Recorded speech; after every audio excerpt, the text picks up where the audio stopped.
Hey everybody, this is Susan Blueberry Hill from the Susan Blueberry Show, and I'm here to help you radiate your best, most authentic self through alternative lifestyle practices that connect you to the earth and to our ancestral wisdom. Today on this show, we have our first guest, Erin Waage, a professional astrologer from Santa Cruz, California. Her expertise is in psychology and holistic health. The focus of her practice is teaching others to understand themselves or their loved ones through their natal charts so they can live their lives to the fullest. Erin is an avid student of esoteric and ancient knowledge. She is convinced we all have a karmic purpose here, and she feels astrology is the best key to discover and fulfill it. Erin's passion for health and astrology began with saving her own life in 2013 and is now dedicated to providing people with the tools to do the same for themselves. So let me introduce Erin. Erin, how are you today? I am great, Susan. Thank you. How are you? I'm doing well, and I'm so pleased that you could actually be my very first guest on my podcast. I was doing my own thing solo, but this makes it a lot more interesting to have experts like you share your wisdom. So I'd like to ask you, a little bit about how you got started on this journey. I know you had some health issues, and I'd like to hear more about that and how astrology came into your life and how you healed yourself. Let's hear more about that. For sure. Yeah. Back in probably the early 2000s, I started getting sick with this mysterious disease, and it just progressively spiraled completely out of control. And by I think it was around 2009, 2010, I literally couldn't get out of bed. I was so sick, and I think Susan's seen some pictures. My face was just swollen out. It looked like I had two cantaloupes growing out the side of my face at certain points of my illness. And I was going to doctors. Doctors were just not able to help me. They were giving me all kinds of prescription medications that really seemed to be making it worse. And I finally got to a point where I realized I had a choice. I either was just going to literally die. I mean, I was bedridden. I had to use a bedpan because I was just in so much agony. My kidneys and just every part of my body hurt. I couldn't think clearly. And I took it upon myself to just started doing some research on the internet because it was either that, it was a life or death decision there, So I just started out with little baby steps here and there, just understanding that nutrition and detoxification are really the keys to healing ourselves from any sort of ailment, right? And so it was literally just baby steps, just starting out with things like using spirulina and chlorella and medicinal mushrooms to help clear out my body. And over time, it probably took about 4 years for me to really heal my body to a point where I could function like a normal person and think clearly. But I was still at a point where I knew there was more I needed to do emotionally, spiritually, And so, I reached out to all kinds of spiritual resources, working with crystals, working with meditation and all sorts of things like that. But I remembered, just from in my earlier years of life, understanding that there was something called astrology and that I was a Pisces and that I resonated very well with all the Piscean energy and thought, I think I'll look into this. And then I found out that there is something called a rising sign and then where your moon is and all these other little aspects of the natal chart. And I was just going, holy smokes, this stuff is real. There's no way around it. This is way too in sync with exactly who I am. And so I decided to go to school for it and make a profession of it. And it's absolutely 100%, no doubt about it, my life's passion, my sole purpose.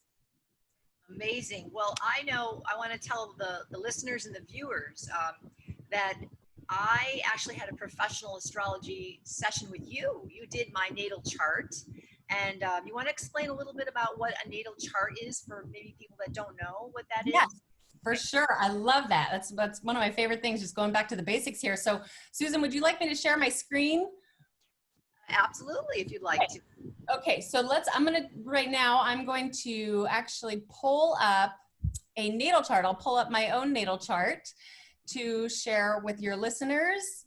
Okay, so hopefully everybody can see my screen. This right here is my natal chart, okay? And it's actually a very personal and private thing, our natal chart. It's basically a blueprint to our existence.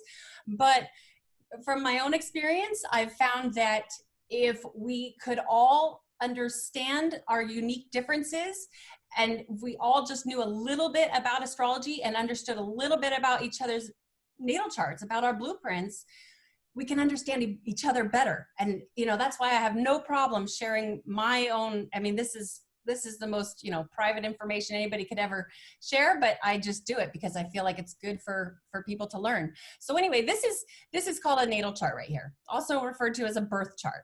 And basically, right in the center right here is where we would put Earth, okay? And all these funny little symbols around it are the celestial bodies. For example, here's Mars, here's the moon, down here is the sun, here's Venus and Mercury, okay? And so when I was born, right here, right smack in the middle, all these celestial influences, this is where they were. The sun was in the sign of Pisces, Venus was in the sign of Aries. And it stamped me with who I am. From the moment I took my first breath, the universe said, this is who you are. This is your karmic journey. This is what you have, your hand of cards to deal with. And so this is about your time of birth rather than conception, correct? Exactly. And you know what? There's several different types of natal charts that people can use. Sometimes when people move to a different location, you can, timestamp that and make sort of a new chart to work with. But definitely, without a doubt, at least from my experience, and I think most astrologers would agree, that it's from the moment you take your first breath that is going to be the most precise and accurate information as to, who you are. So Erin, can you tell us what are the kinds of things that you can learn about yourself or others, specifically by these houses? There's 12 houses, right? Yep. You can learn everything and anything you ever wanted to know about a person. It actually it's almost, as long as you're using it properly, which that's all I do. You can literally learn everything there is to know about people, but it takes a lot of work. And not only that, but it literally is a language. Astrology is a language. That's why it's called an astrology reading, because I am reading a language. Okay. And so, yes, there's 12 houses. Each one of these things that looks like a slice of pie or a piece of pizza is a house. Okay. So this is the first house. There's a little one right there. This is the second house. This is the third house. Okay. So here's my sun in the third house in the sign of Pisces. So the sign of Pisces, of course, is very spiritual. It's emotional. It's intuitive. And the third house is the house of communication and media and sharing information. And that's why I feel so incredibly drawn to share information with people and to write. I mean, Susan knows I write about every new moon and full moon and, when the sun enters a new zodiac sign and that sort of thing. So yeah, I could just go on and on and on. Generally speaking, when somebody books their first astrology reading with me, it's about an hour and a half. And it's hard to squeeze as much information into that hour and a half as I can, that sort of thing. Well, I know that when you did my chart, my natal chart, you went so deep into everything. And I've had my chart done professionally, I think 3 times. And I've had no professional astrologer go to the depths that you go to. And I wanted to ask you, how do you get that? Is it a philosophy? Is it just, the fact that in your chart you have these tendencies, or is it, just who you are, or is it your training? Why do you go so much deeper in explaining things than most of the other astrologers, at least, that I've met that have done my chart? Okay, well, I will tell you this, that I am not good at most things, but for whatever reason, astrology definitely came very naturally to me. And, I was about a year into my studies when everybody that's close to me was saying, Erin, you are already an astrologer. It's ridiculous what you are able, you can guess people's zodiac sign within a few minutes of conversing with them. So I know it definitely comes naturally to me. And I also understand that it doesn't come naturally to everybody. I failed Spanish in high school. I would love to learn other languages, but I'm not, for whatever reason, it doesn't work for me very well. But the study of astrology just fell into my lap and it worked out very well. But I also will say that there's so many different types of astrologers, they can go into so many different little aspects of astrology. Some astrologers really like focusing on even making predictions on the stock market. There's JP Morgan. He has a famous quote saying, anybody can be a millionaire, but to be a billionaire, you need to have an astrologer. And that's definitely not my knack. I'm not into looking at stock markets. And not only that, but I'm also not into, generally speaking, I don't like making predictions. I don't like looking into the future and trying to predict things, because I feel that is kind of messing with the organic flow of things. I just like looking into understanding, helping people understand themselves, and helping people understand their loved ones. And that's really where it just flows for me. I guess it could be considered a philosophy, but more than anything, I just consider it, I'm reading a language. Awesome. So when someone has their chart done, what what can they expect? Like, I personally have always been fascinated with astrology. But for people who aren't sure, well, really, why should I have a session, or what's in it for me? People are always wanting to understand.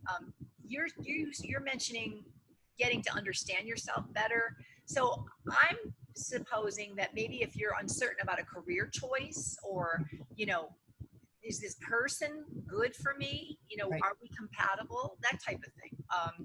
What are the ways that are best for me to make money? These are things that astrology can answer, right? For sure. Absolutely.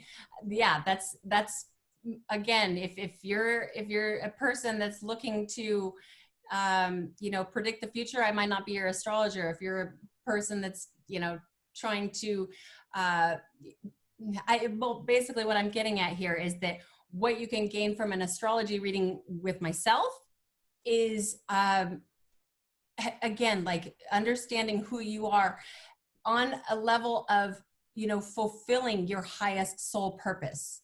That's my favorite part of astrology is, I'll just give you an example for myself. Okay. I personally have always felt that I work most comfortably by myself. I don't generally work well with other business partners.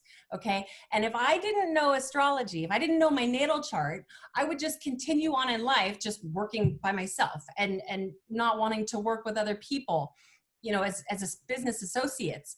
But I can see very clearly in my natal chart that it's part of my destiny to collaborate with others and be a business partner with people. And that it's very challenging for me. It's mostly for myself. It's like, I'm always afraid I'm going to let the other person down, or, so on and so forth. But I can see very clearly in my natal chart, okay, that's probably why it's one of my biggest challenges to work with other people, is because it is part of my karmic journey. It's part of fulfilling my highest soul purpose. And so that is just another, example of how it can really benefit anybody. Literally anybody can benefit from an astrology reading, for sure. And then, yeah, it's like you mentioned, is this person, am I compatible with this person? I do enjoy doing compatibility readings. And that's something that's, some astrologers, that's their knack. That's what they do, is they look into couples and that sort of thing. And I can do that and I enjoy it. But that's another thing that people can really benefit from, is, knowing right away if this person is going to be a lifelong partner, or if this is just a fling, that sort of thing. Awesome. one thing I wanted to point out is that, yeah, it's an opportunity for growth, because you, in your, well, I should use myself, in my own limited awareness where I am right now, I can't see what's down the road for myself. It's beyond my present paradigm. So to have someone like you who's able to take more of a bigger picture of what's happening through the astrology chart, can kind of see where you're headed and help you to understand that whatever you're facing now may be just an opportunity for you to grow and expand into what you're becoming. An important point. And I know for myself, I found your reading even more valuable later on down the road. As I went over it again and again, my awareness expanded, and then I saw, oh, that's what she was talking about. And I couldn't see it at the time. Yay. So it's really cool. I think it's a real asset to have a reading with you, and I would really like to encourage people.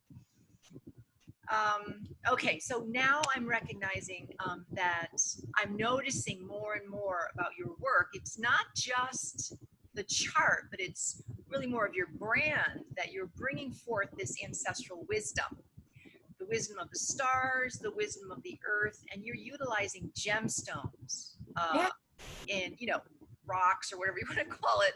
I use crystals a lot in my personal spiritual practice. So would you like to talk about that? Yeah, and sure. how it correlates with astrology too. Oh, absolutely. I mean, I think most people know that there's something called a birthstone. Okay. And that there is actually several different kinds of birthstones, but there's an astrological birthstone, a zodiacal birthstone. The zodiacal birthstone for Pisces is aquamarine. The zodiacal birthstone for Capricorn is garnet. The zodiacal birthstone for Cancer is moonstone or pearls. And so when we're having, say, a full moon in the sign of Cancer, it really can benefit people by utilizing, just carrying around or wearing a moonstone or pearls. You're aligning yourself with a more stable and beneficial resonance with the heavens. And when I say the heavens, what I'm referring to is the sky, is the celestial bodies. Beautiful. Yeah. And also I'm noticing, I feel like when I have these stones or crystals, even if some people aren't as sensitive to energies like you and I are, just having the intention that they're there and what they represent, I think it elevates you to connect more in with, what's trying to unfold in your life with these energies. I know also that you do a lot around medicinal mushrooms and herbs and things like that. And would you like to talk a little bit about that?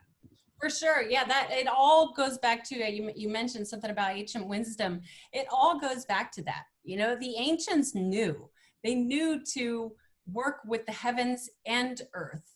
It's, to me, that is the most grounding and the most, bringing inner peace when we're combining the combination of these things and understanding, herbalism, even connected with like Chinese medicine, is also very much connected with astrology. But yes, in fact, that's a huge part of my healing process. Is, let me kind of digress for a minute here. Going back to when I was very ill, I couldn't work, obviously. And so I had a very limited amount of financial flow that I could work with. And so what I needed to do was, I just, listening to one of my own favorite, nutritionalist lectures, he would talk about how, what's growing outside somewhere around your neighborhood, somewhere in your vicinity, you will likely find exactly the herb or the mushroom or the root that you need to heal yourself.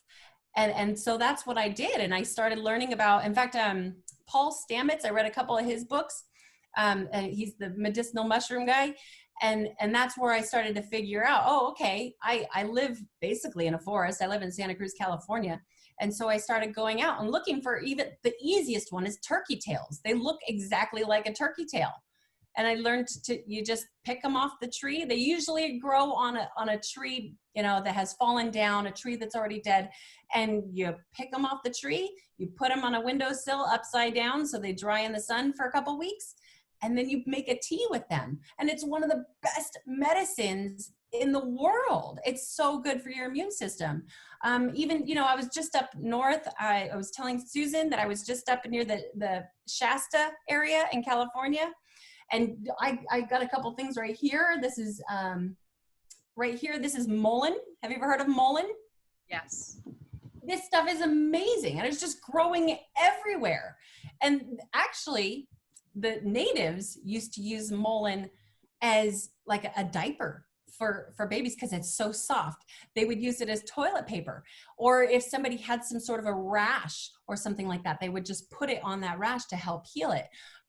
What I personally use it for, because I was raised in a house full of a lot of cigarette smoke, and so I have damaged lungs. And so I actually use this, I do smoke it, you know, surprisingly, to smoke mullein pulls the gunk out of your lungs. Really? I didn't know Oh, that. yeah. Yeah, it's amazing. And then this is usnea. Are you familiar with usnea that grows on? I've never heard of that. What is that? It's another one that grows on trees that, but it's best to harvest it if it's already fallen off the tree and you find it on the ground. And this is one of the most potent antivirals there is out there. Antimicrobial. I mean, horsetail even. This is some horsetail that I picked from out in the forest. And I mean, I've got, my room is literally just packed with medicinal mushrooms. This is a mushroom that comes from pine trees that you can make a tea with. And what happens is, because it's got a lot of sap in it, and when you drink it, the sap can get into your bloodstream, and it is a mosquito repellent. It repels mosquitoes. In fact, where I was camping, the place was packed with mosquitoes and they left me alone. Wow. That's Yeah. Yeah. Awesome. I love it. I love that you're into the herbalism, because so am I. And it's so empowering to be able to, to me, it's like serendipity, like treasure hunting. You're going out and you never know what you're going to find. And then all of a sudden, you know, I have these spots now where I find reishi mushrooms, and I have so much reishi. It's like I'm hoarding it. But I'm going to turn it into medicine, you know, but it's like, it's so exciting to me. Find these things. So I love it. I love that you're into that. Okay, so I wanted to ask you, you know, so we're in some interesting times, and I'd like to hear what astrology says, maybe for like the next, I don't know, however you want to phrase the time, next few months, next half a year, however you want to put it. But what do you see happening based on what astrology says? And then also maybe a little bit about what your intuition is telling you. Okay. Yeah. You know, I'll tell you right now that we are definitely in some very interesting times. And, you know, I almost feel like I'm kind of sitting back and watching like a program, like a TV, like a movie or something like that. Just watching it all play out, because there's a lot of people out there that are really just living in fear. There's so much anxiety in the world right now because of like this transformational process we're going through. And it's scary, you know, but I can clearly see, and I can actually pull up the natural chart as to what's going on right now, if you'd like. Please do.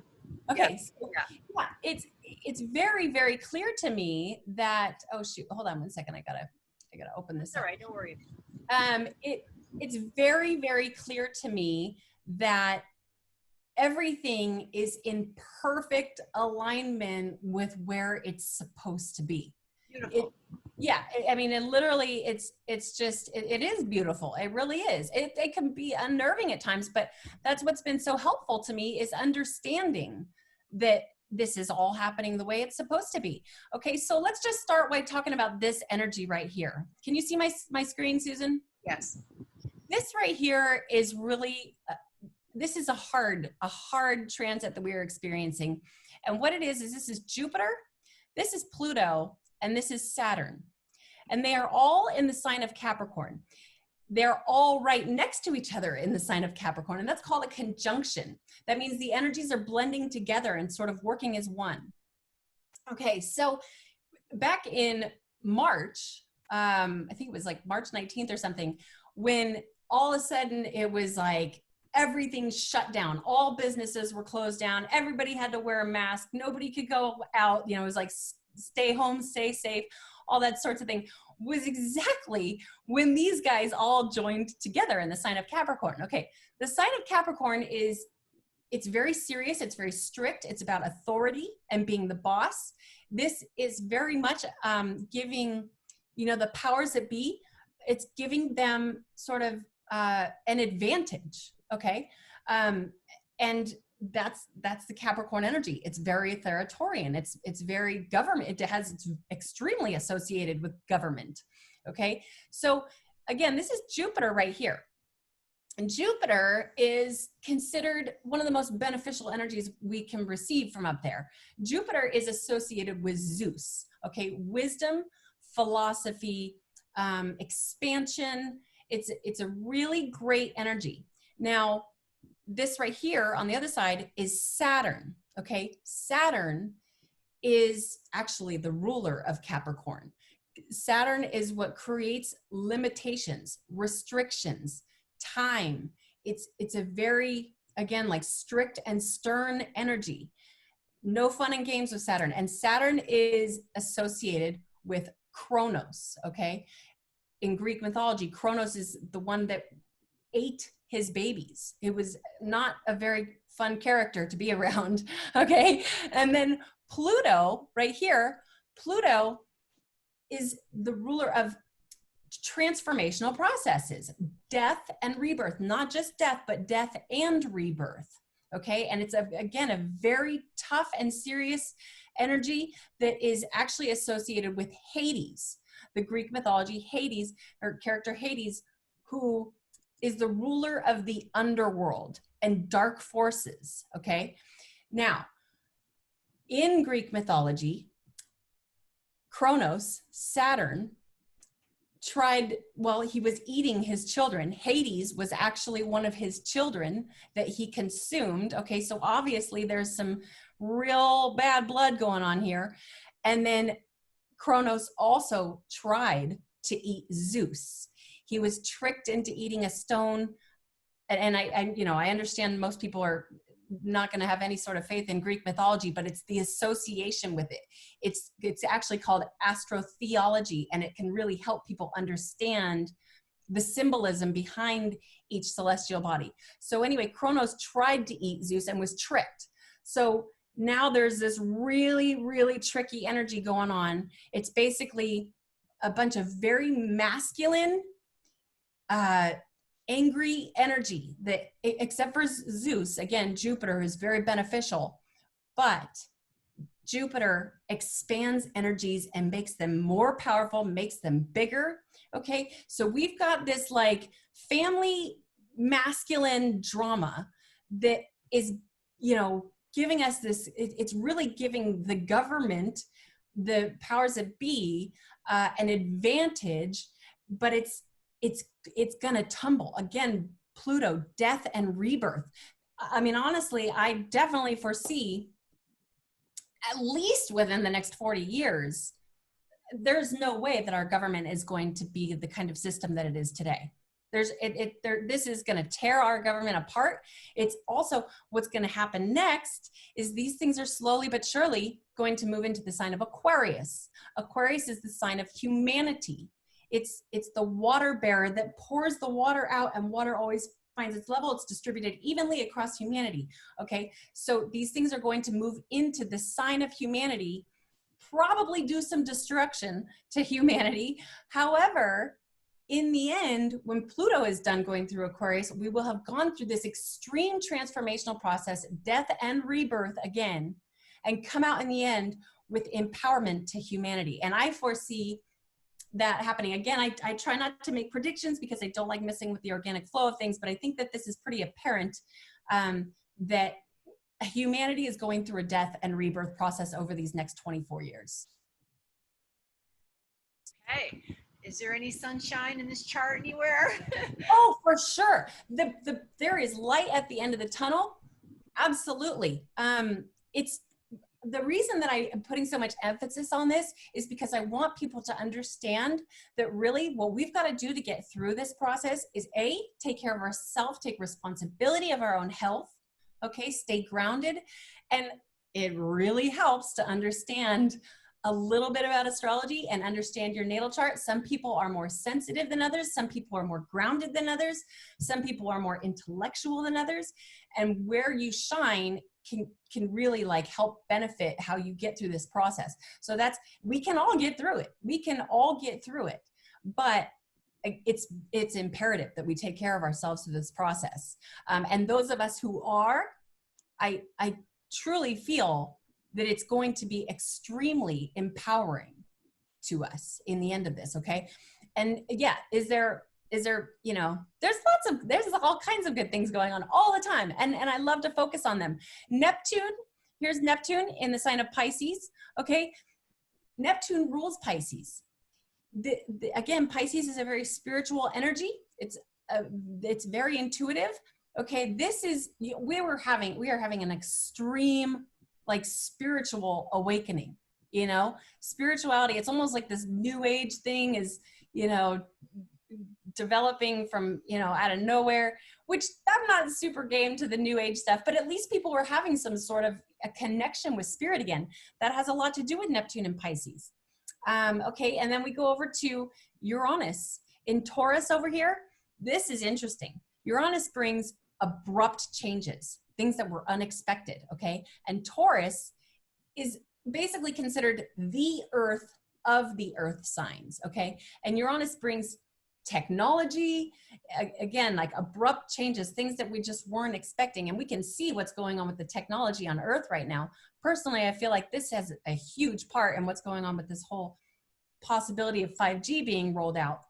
But in the end, when Uranus is done going through the sign of Taurus in about another 5 years or so, there will be basically like a new earth, you know, and we're being exposed to all of it right now. So, and, you know, as far as, you know, I feel like if people can, you know, tap into, again, taking care of themselves, this can actually be a fun ride. Beautiful. I love that. And so I see the sun, and I'm not, you know, very familiar with all the houses. The ninth house, is it? Yes. What's going on there? Okay, so this is where things get a little different because the houses, I'm in California, and the sun, for everybody in the world, the sun is at 26 degrees Cancer. Okay, there's a 26 degrees, and this is the symbol for Cancer. Cancer is a very sensitive energy. It's a motherly and nurturing energy.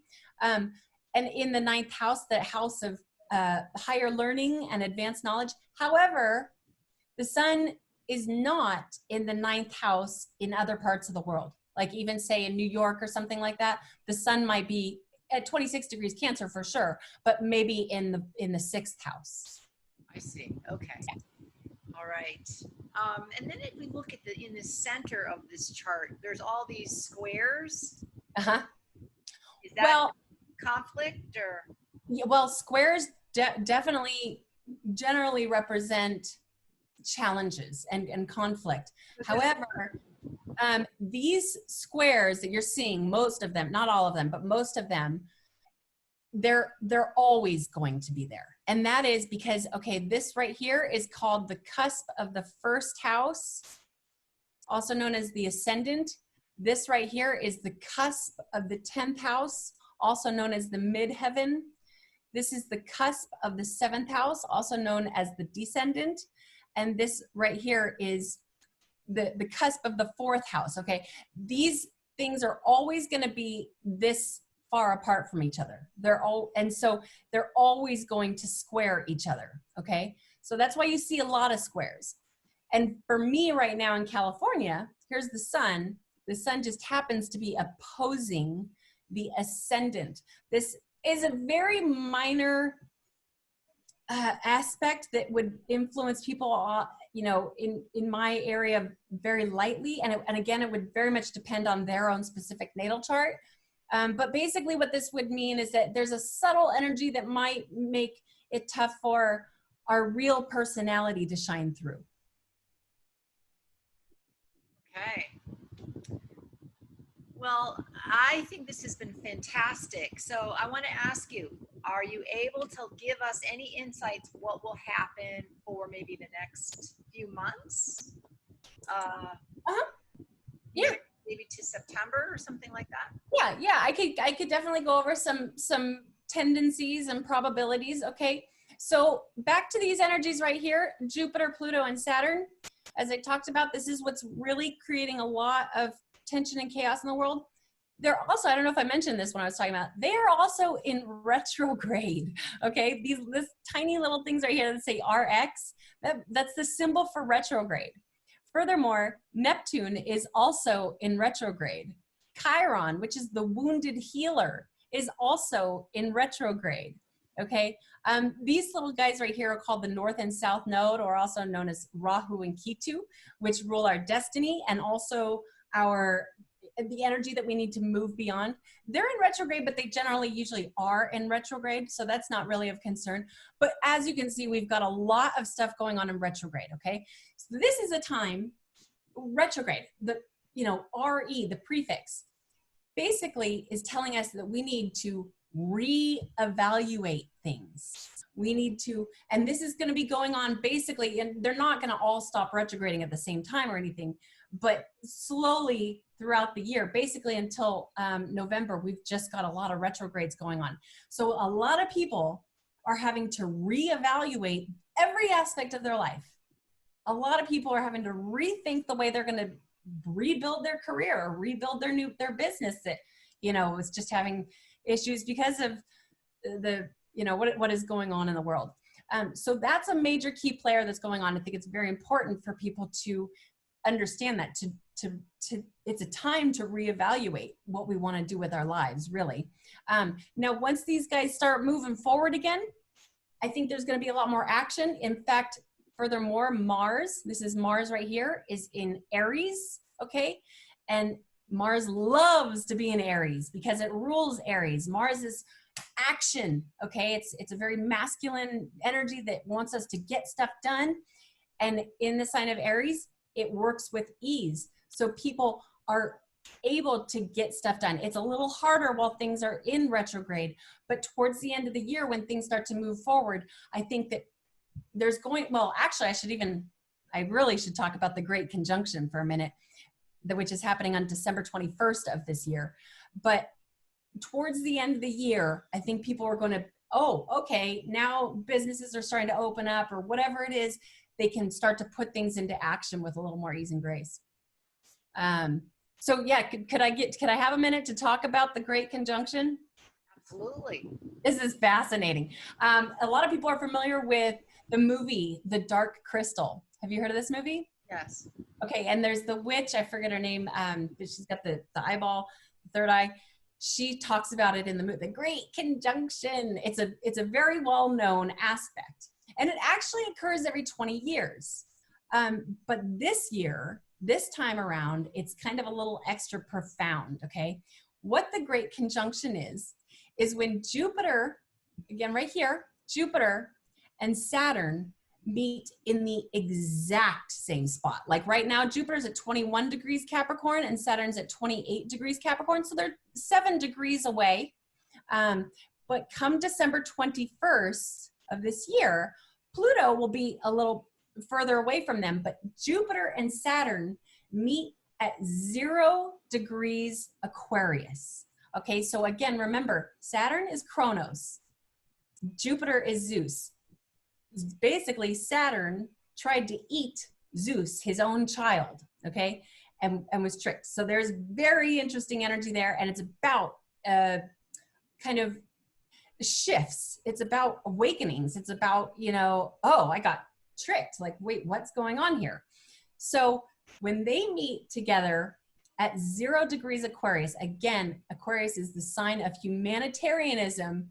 There will likely be some sort of a very big shift that occurs around December 21st of 2020. And again, it's called the Great Conjunction. And part of the reason that it's so profound this year is because it is at 0 degrees Aquarius. Okay, anything at 0 degrees, it naturally gives it strength. Okay, because you're right on the cusp. So let's say somebody was born on the first day of the Aries season, they would be 0 degrees Aries. They would have extra Aries strength. With Aries is already a very strong sign, but they would have, say, just generally speaking, more strength than somebody who was born at 14 degrees Aries. Okay, so at 0 degrees Aquarius, this is a very powerful conjunction, is what it's called. And it's also on the 21st. Isn't that the winter solstice? Yeah, and not only that, but it's also, if you're into numerology at all, it's 12/21, so 1/2/2/1, 2020. Wow, and what does that signify, that numerology? Well, that You know, I don't even feel confident in going too deeply into that because I've heard so many different opinions on it.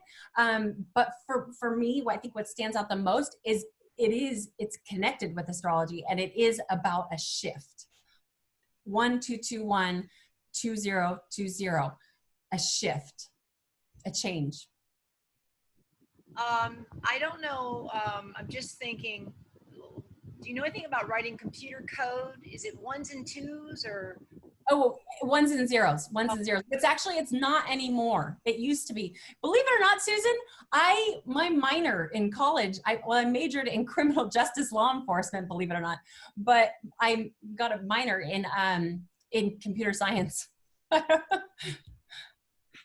That just kind of flashed into my mind. I didn't know if it had any kind of connection at all or not, but I'm sure it does. I'm sure it does. Very, very interesting and insightful. Okay, so if people listening or watching would like to connect with you, I know you're on Instagram.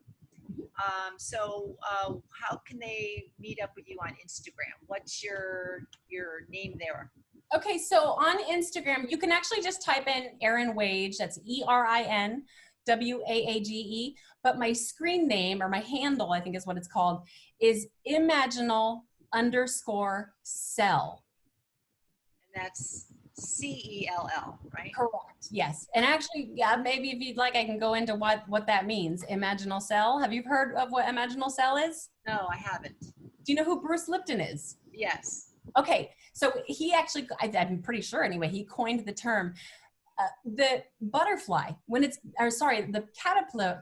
caterpillar, when it's becoming a butterfly, almost every cell in its body dies, except for a few cells that hold on tight through that transmutation process. And they're the survivors, and they're called imaginal cells. I think I've heard him mention that. Yeah. Yeah. Yeah. That's so that's my Instagram handle. And then the best way to reach me is just to send me an email. I do have a website, but honestly, it just needs to be updated. And the best way to reach me, to book an appointment, is just through my email, which is Erin, ERIN, Waage, WAA, astrology @gmail.com. And you can see I've got a YouTube channel. Just do a little YouTube search for Erin Waage. You can, leave a comment on one of my videos or something like that too. Okay, so ERINWAAGE. Correct. @gmail.com. Yep. Okay.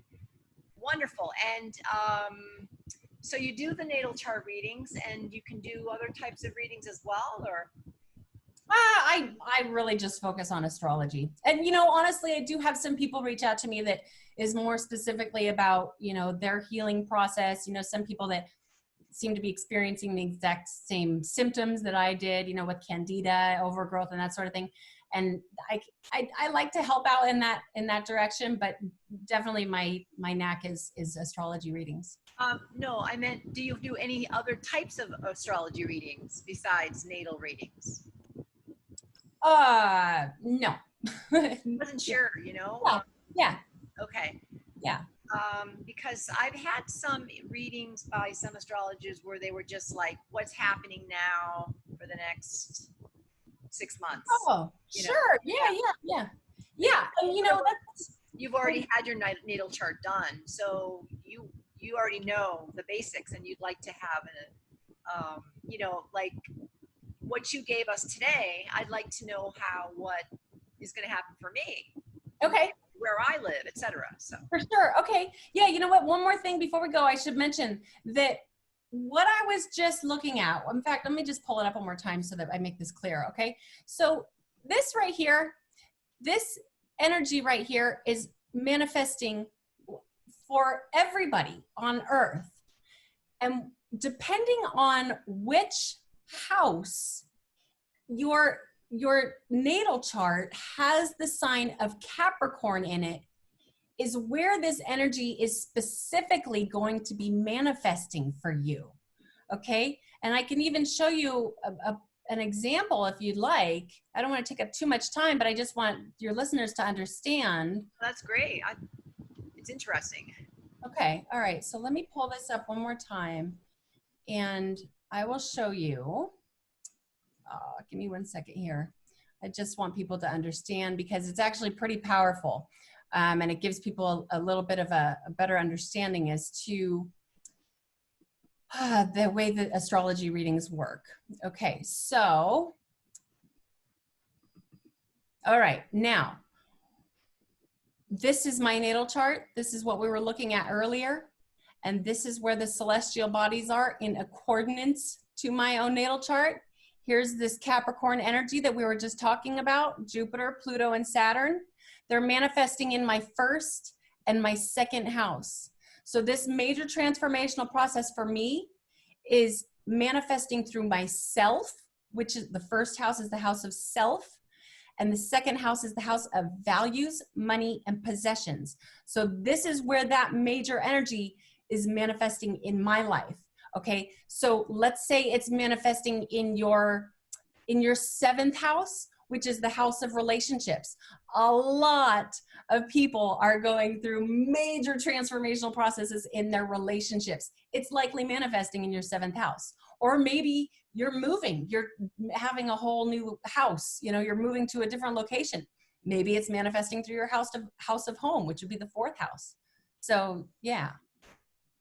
I think it's happening to my 10th house personally, but I don't know for sure. Oh, wow. That's exciting. Feels like it. But, wow. Well, this has been great. I really appreciate all your insights. And I highly recommend the listeners having a session with you. So any final thoughts, any takeaways, any final action steps for people in terms of what? No, nothing? Okay. Yeah, I think I already babbled a little too much. No, you did great. All right. Well, thank you, Erin. You're welcome. So much. You're so welcome. All right. All right. Thank you, everybody, for listening. This is Susan Blueberry Hill, and you have a great rest of your day. And don't forget, book a session with Erin. She's awesome.